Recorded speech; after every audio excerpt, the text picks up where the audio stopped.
Hello viewers, welcome back to my YouTube channel. ఈరోజు అయితే నేను జూబ్లీ హిల్స్లో ఉన్న జగన్నాథ స్వామి టెంపుల్కి అయితే వచ్చాను. ఎన్నో రోజుల నుంచి అనుకుంటున్నాను టెంపుల్ విజిట్ చేయాలి అని. సో ఫైనల్లీ ఈరోజు అయితే కుదిరింది. నేనైతే సాటర్డే రోజు వచ్చాను ఈ టెంపుల్ని చూడడానికి. టెంపుల్ అయితే అసలు చాలా అంటే చాలా బాగుంది. జస్ట్ టెంపుల్లో ఇలా ఎంటర్ అవ్వగానే అసలు ఏదో ఒక 1980స్లోకి వెళ్ళిపోయినట్టు అనిపించింది. చాలా బాగుంది అప్డేట్ డిజైన్ అదంతా. అసలు మనకి ఎంట్రన్స్ నుంచి లెఫ్ట్ సైడ్లో ఆంజనేయ స్వామి టెంపుల్ ఉంది. మేము ఆంజనేయ స్వామి దర్శనం చేసుకొని ముందుకి మెయిన్ టెంపుల్కి అయితే వెళ్ళాము. మనకి టెంపుల్ జూబ్లీ హిల్స్ చాలా బిజియెస్ట్ ఏరియాలో ఉన్నా కూడా చాలా పీస్ఫుల్గా ఉంది టెంపుల్ అయితే. అండ్ టెంపుల్ సరౌండింగ్స్ కూడా చాలా నీట్గా మెయింటైన్ చేస్తున్నారు. చూస్తే ఏదో పెద్ద లైన్ లాగా అనిపించింది. సరే ఏంటో అని చూస్తే అదంతా దర్శనం లైన్ అని అర్థమైంది. సో ఇంకా మేము ముందుకెళ్ళి చూస్తే యాక్చువల్లీ దర్శనం లైన్ ఆల్మోస్ట్ గేట్ స్టార్టింగ్ నుంచి మనకు దర్శనం లైనే ఉంది. సో సాటర్డే కాబట్టి చాలా లాంగ్ క్యూ ఉంది. మాకు దర్శనం అయితే ఆల్మోస్ట్ 30 మినిట్స్ వరకు టైం పట్టింది. మనకు నార్మల్ డేస్లో అయితే దర్శనం 10 to 15 మినిట్స్లో అయిపోతుంది. బట్ సాటర్డేస్ మాత్రం మనకు దర్శనానికి టైం పడుతుంది.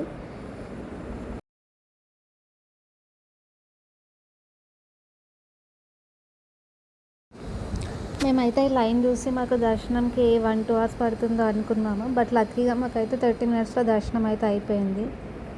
మనకి జగన్నాథ స్వామి టెంపుల్ టైమింగ్స్ వచ్చేసి మార్నింగ్ 6 AM అయితే ఓపెన్ చేస్తారు అండ్ 12 PM లోపు క్లోజ్ అయిపోతుంది టెంపుల్. అండ్ మళ్ళీ ఈవినింగ్ 5 o'clock అయితే ఓపెన్ చేసి 9 PM కల్లా క్లోజ్ చేసేస్తున్నారు టెంపుల్ అయితే. ఫస్ట్ టీటీడీ టెంపుల్కి అయితే వెళ్ళాము. అక్కడ నుంచి ఇంకా ఈ టెంపుల్ మనకు 10 minutes అని తెలిసి ఇంకా ఈ టెంపుల్ కూడా వెళ్దామని చెప్పి ఈ టెంపుల్కి వచ్చాము. సో జస్ట్ మాకు ఆటో బుక్ చేసుకున్నాము. ఒక 60 rupees వరకు ఛార్జ్ చేశారు. ఇంకా ఇక్కడికి వచ్చిన తర్వాత అసలు డే అంతా ఇక్కడే స్పెండ్ చేయాలనిపించింది. టెంపుల్ వైబ్స్ చాలా బాగా అనిపించినాయి. సో ఫైనలీ దర్శనం అయితే అయిపోయింది. అసలు ఎక్కడ చూసినా జనాలే. సో ఇంకా మేము ప్రసాదం తీసుకుందాం అనుకున్నాము. బట్ ఆల్రెడీ మేము టీటీడీ టెంపుల్లో లడ్డు తీసుకున్నాము. ఇంకా ఆ ప్రసాదం తినేసరికి ఇంకా ఫుల్ అనిపించింది. ఇక్కడ వీళ్ళు ప్రసాదం పెట్టారు, ఆ ప్రసాదం అయితే తిన్నాము. టెంపుల్ అయితే మనకి లైట్స్తో ఫుల్ డెకరేట్ చేశారు. చాలా కలర్ఫుల్గా ఉంది టెంపుల్. ఈవినింగ్ టైంలో వెళ్తే చాలా మంచిగా ఉంటుంది వ్యూ అయితే. టెంపుల్ ఆర్కిటెక్చర్ అయితే చాలా బాగుంది. ఇది సేమ్ మనకి పూరిలో ఉన్నట్టే ఉంది టెంపుల్ డిజైన్.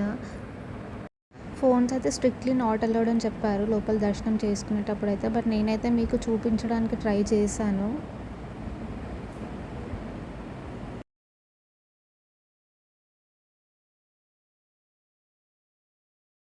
మనకి ఇక్కడ 3 ప్రసాదం కౌంటర్స్ వరకు ఉన్నాయి. సో లడ్డు అయితే కామన్ ఎక్కడైనా మనకి. If you like this video, please subscribe to my YouTube channel. Thank you for watching. Bye bye.